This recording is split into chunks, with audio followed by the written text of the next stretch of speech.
Now, let's consider the role of technology. New weapons and the military innovation were changing the nature of the warfare.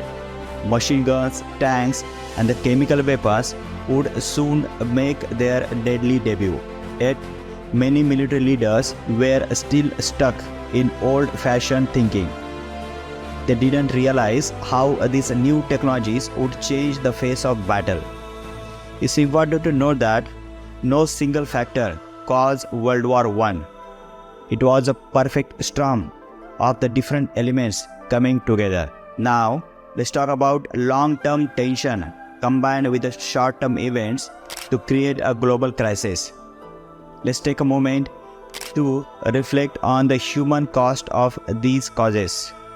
Millions of people would lose their lives in the coming conflict or coming years. Entire generation would be scared by the horrors of a modern warfare.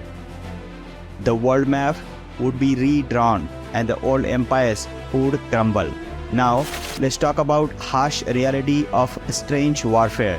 It's 1916 and if you are a young soldier on the Western Front, this is your strange and it's where you will eat, sleep and the fight. The first thing that hit you is the smell. It's a mix of mud, rotting food and the human waste. The bad smell is overwhelming and it never goes away. This offers some protection from enemy fire, but they are far from perfect.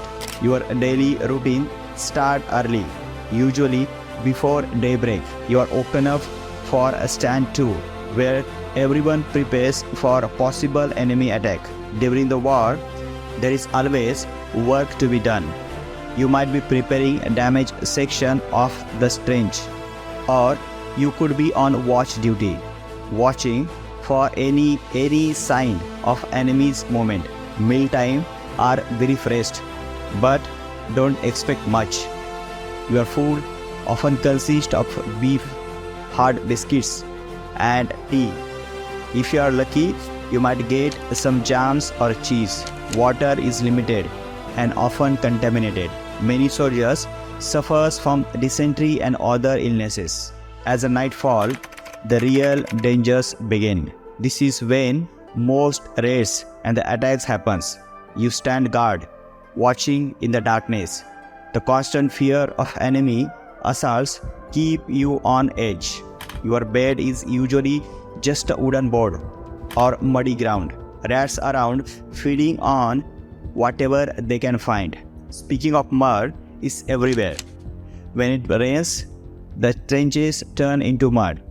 The constant stress and the trauma leave lasting scars. Friendship formed in the trenches are intense and often short-lived. You rely on your fellow soldiers for survivals, but many don't make it home. The trenches become a powerful symbol of the war.